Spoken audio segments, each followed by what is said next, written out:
Some battles are fought on foreign soil, others right in our own backyard.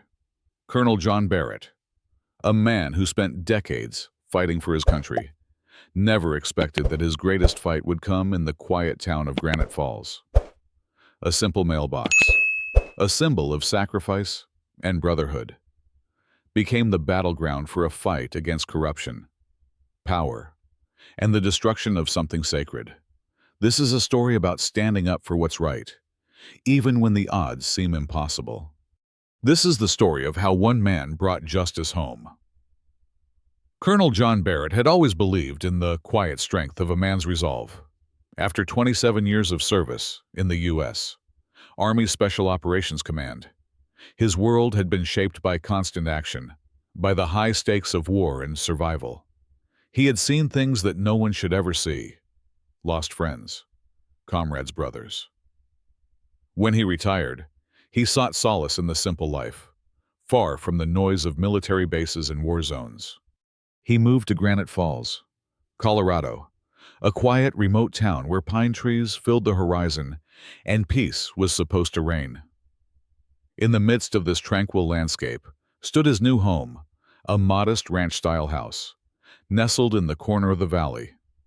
It was the mailbox that had caught his attention first, an ironclad, custom-made relic fashioned from the remains of a combat transport vehicle.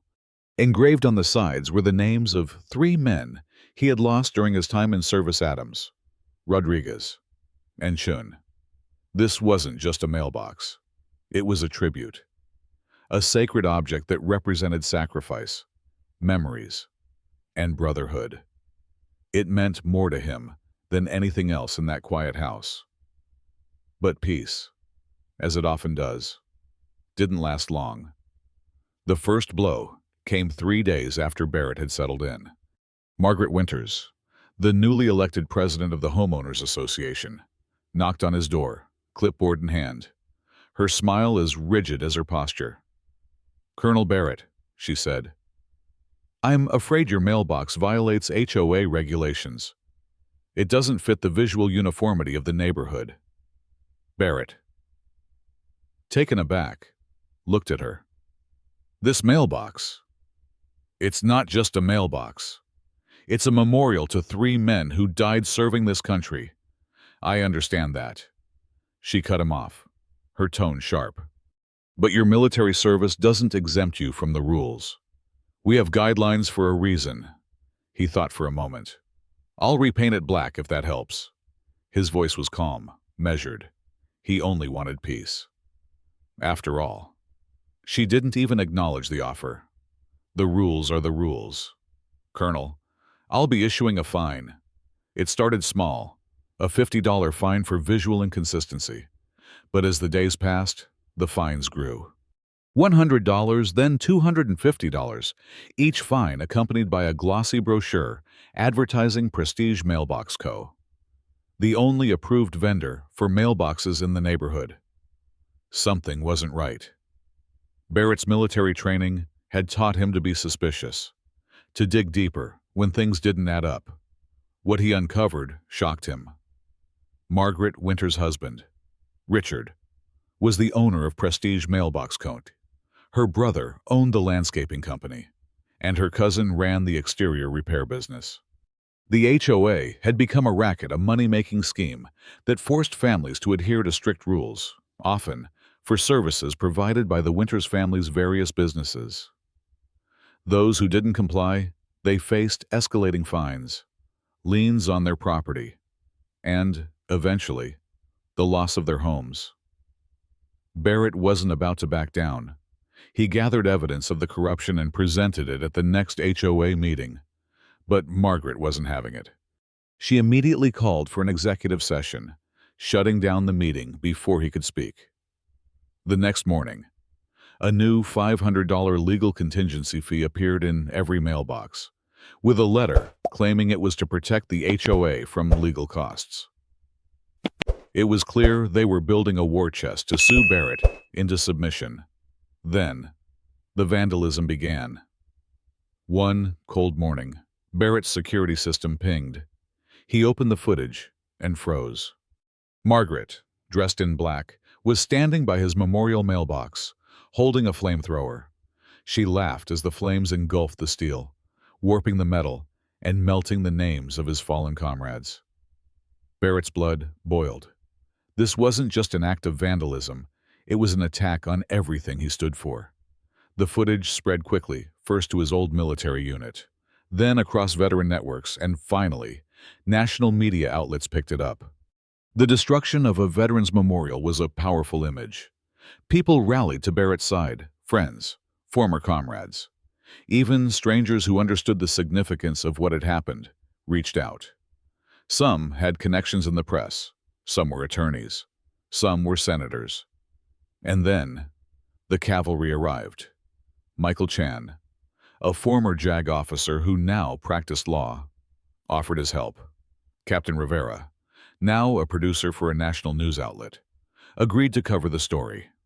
And Senator James Wilson, a former Navy SEAL Barrett had saved during an operation years before, pledged his support, but together, they launched a coordinated legal and public campaign against the Winters and the HOA. The legal team filed complaints, the press published stories, and the residents of Granite Falls, many of whom had stayed silent for years, began to speak out. The Winters' corruption was exposed in every detail, from tampered landscaping contracts to falsified property records. Barrett's fight became their fight. Carl Mendez, a nervous HOA board member who had been forced to comply with Margaret's demands, leaked emails detailing how they planned to bankrupt Barrett by piling on fines and liens. The tipping point came when the community, emboldened by Barrett's resistance, called for an emergency vote. More than 2/3 of the residents signed a petition to suspend Margaret Winters from her role.